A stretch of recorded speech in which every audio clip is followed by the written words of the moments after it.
Hello, it's Bubbles from Venom Fluid Art.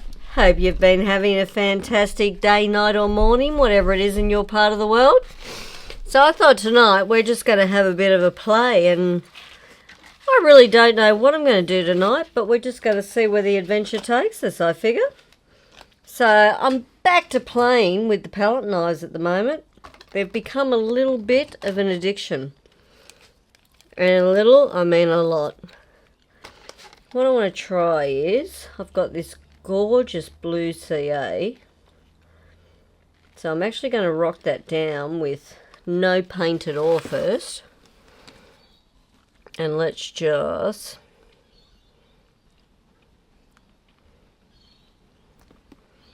take that through. Isn't that gorgeous?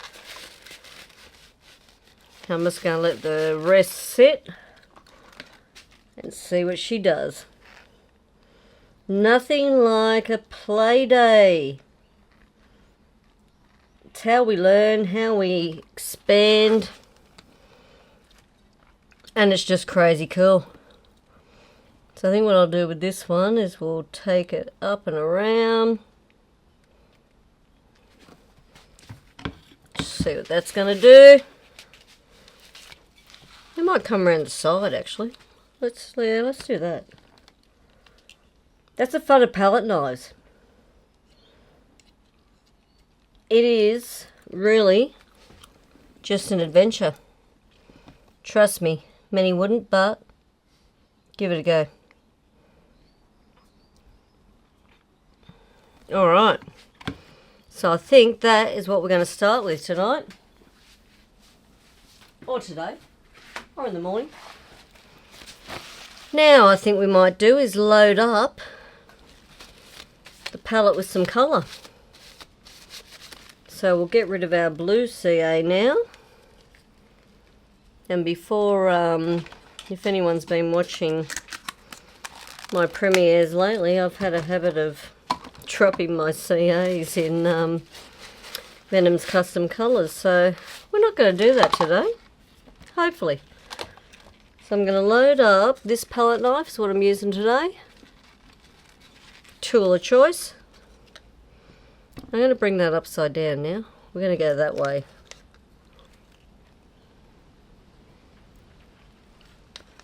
And let's get some black happening. Nothing like mixing and matching. Sometimes you just get the coolest surprise effects. As you can see, I'm doing nothing tricky at all. I'm just having fun with the palette knife. I mean, the only advice I can give people is they seem to, well, the most complaints I've read about on YouTube or even on Facebook is people complain that by the time they turn their palette knife over, that they get big drips on their palette off their knife. You're putting too much on.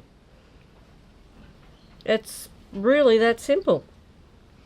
Ease up a little bit and you should be able to flip her around so that nothing come off. A little bit goes a long way. Best trick I can tell people. So let's just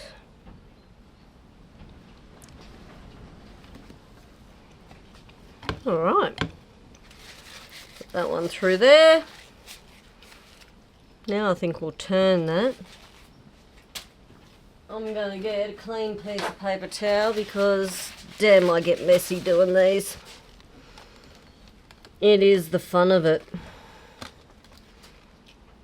So let's load up our second one. And that's the thing with these, if you're not sure before you put your next palette knife swipe on and you just want to see what the previous one's going to do, give it a little spin. You'll see where it's going to open up. But I prefer the surprise. But it's all each to their own. Some people like to get that rough idea of where it's going to move and stretch. It's just my preference. I don't. I like the surprise at the end. And the thing is too, you can finish loading up what you think is enough right now. Give it a spin. Only go halfway because you can see I've got a really thick palette on here. So once I put down what I think's enough, I can give it a spin and go, you know what? Let's go one more. Because it's our art. It's not over till we say it is. I think I'm going to put one there.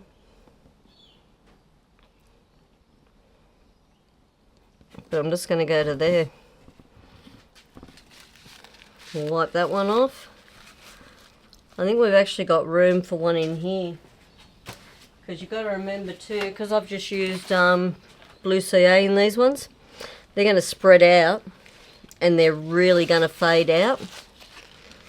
So they'll just be like a ghost cell for us.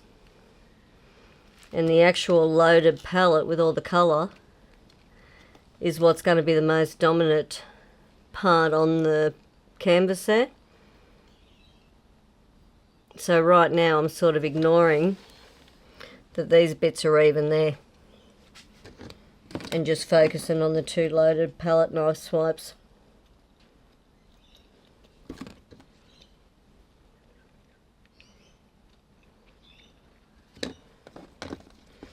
And I think even with the amount of paint you put down on your palette knife, it's all trial and error. You'll get to the stage where you just do your light little drizzle and you'll know that that'll do. I think we're going to come up here.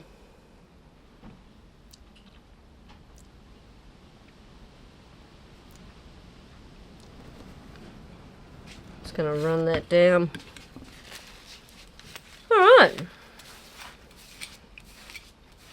Now, what I'm thinking, I'd actually like to see a little bit more colour around the edge there.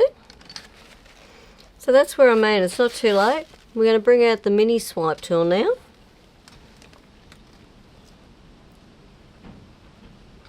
We'll add a little bit of CA to that.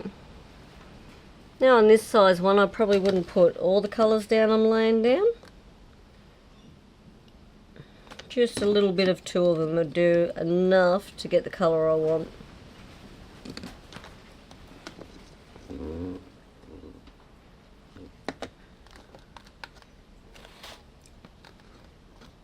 Alright. So what we'll do, take that from there.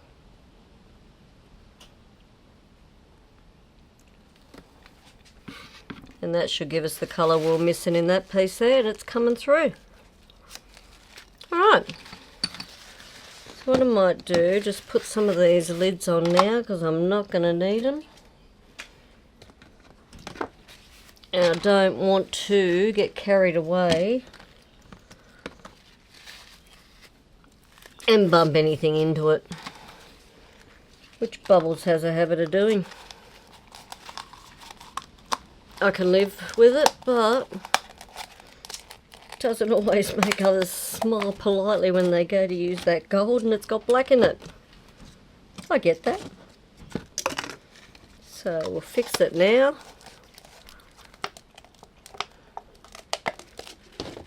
One more and we're ready to have a play. Plus, just by while I've been doing this, it just gives that a chance for this thicker CA there, just to have its chance to sink and start to bring some of them cool bubbles through for us. Or cells. Whatever floats your boat. I don't think there's any right or wrong terminology in art. It's supposed to be an adventure. Now, let's open some of these up.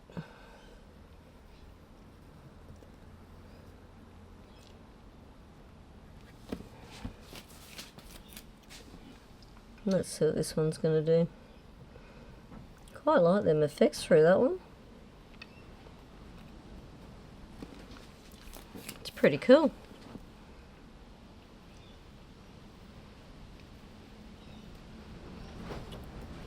And what I think think this technique of the loaded palette knives, what I reckon it's best for is people that are learning how to do swipes, because what it really does is it's teaching you control with only a small amount of paint compared to if you're doing a normal swipe and covering your canvas with colour.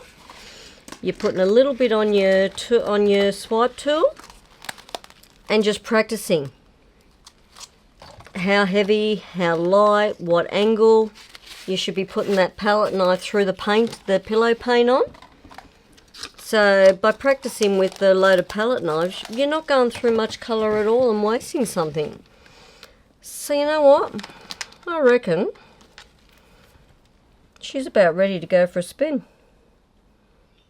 Just going to open that up where that was a little bit bold. There we go. Let's give her a spin.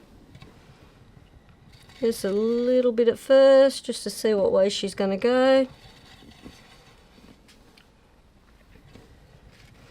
That blue CA is really opening up nice, isn't it? So, now we're getting close to what I call your halfway mark. So I'll give it one more spin. Now I'm going to sit it for a minute. So, if there is any part on your creation right now that you're not happy with, and you want to get your magic skewer out and have a play and just enhance it to your liking, I would say, this is your chance, because once you spin that pillow out too far, that's when you're going to get the flocculation of the paint and you're not going to be happy. It's just going to wreck your day. So before we spin it out too much, let's just have a play on these edges, just to break up where that blue just looks a little bit rough to me.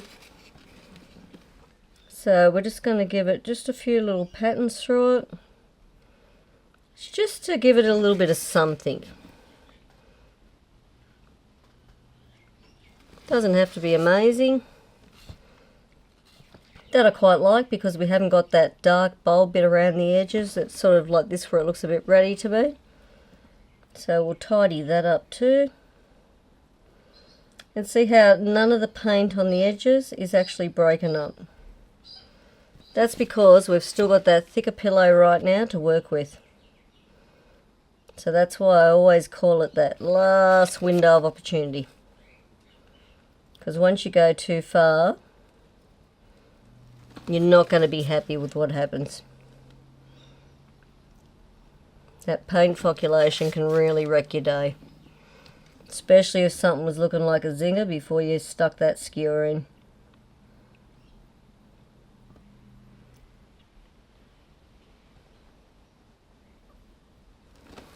Alright, see how that just tidied it up a bit around the edges. Let's just a bit bold there.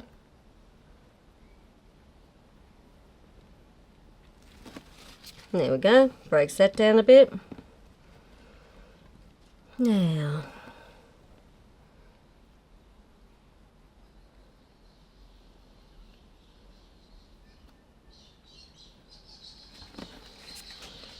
give it a little bit of feature, I reckon.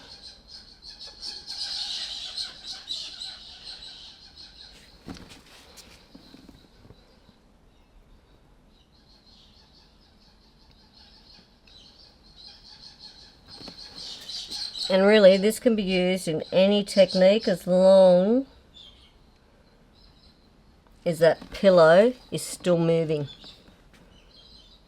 Always got that window of opportunity if that pillow is still moving.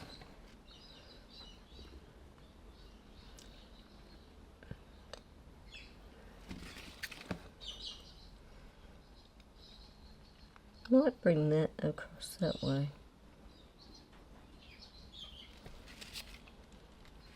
Quite like that with that line. Yeah, we're going to leave that bit alone because I think that's really cool.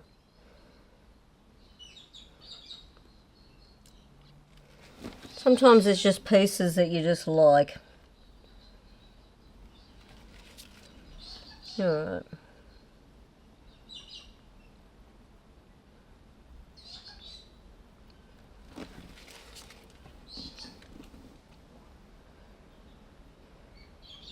I'm real through with that bit. I think that made it.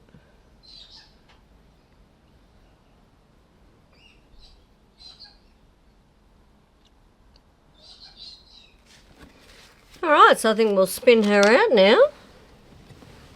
And that might be her done.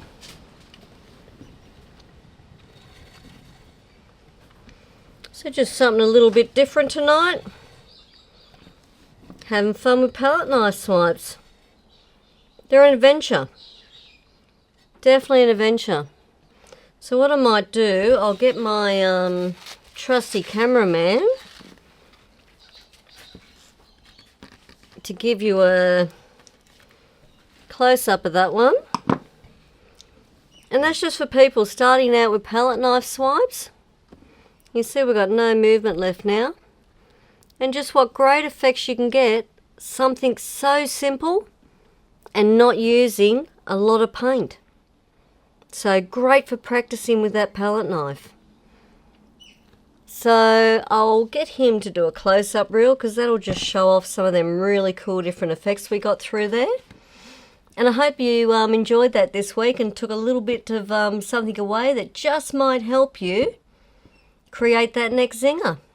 So until next time, guys, take care, stay safe, have an amazing day.